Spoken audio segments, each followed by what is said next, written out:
शूर्पणखा का बदला।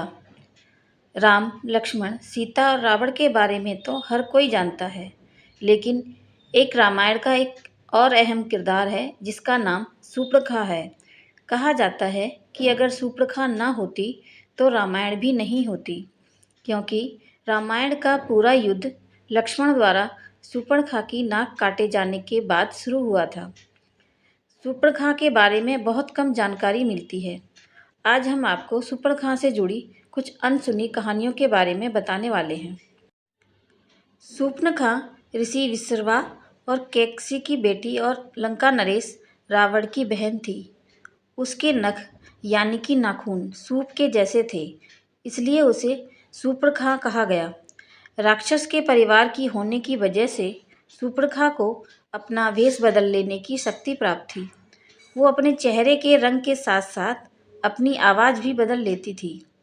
वाल्मीकि जी के अनुसार शूर्पणखा का रूप रंग बहुत ही डरावना था। शूर्पणखा ने अपने पसंद के व्यक्ति से विवाह किया था। शूर्पणखा के पति का नाम विद्युतजीवा था और वो राजा कालकेय का सेनापति था। कालकेय के साथ हुए युद्ध में रावण ने विद्युतजीवा को मार डाला था। उसका भाई ही उसके दुर्भाग्य का कारण बना।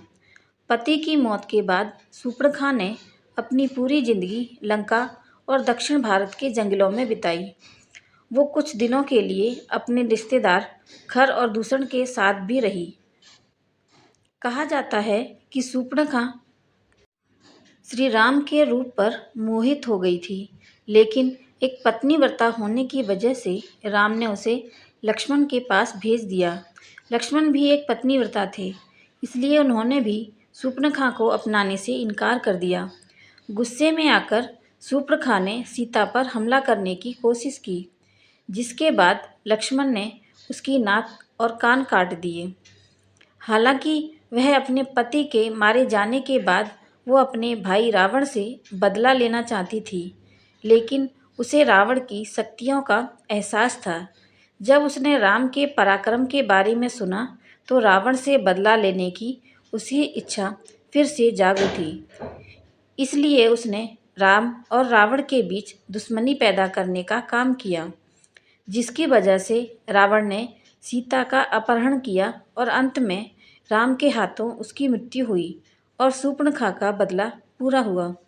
मेरी ये कहानी आपको कैसी लगी मुझे कमेंट करके ज़रूर बताएं और मेरे चैनल को लाइक, शेयर और सब्सक्राइब ज़रूर करें। धन्यवाद।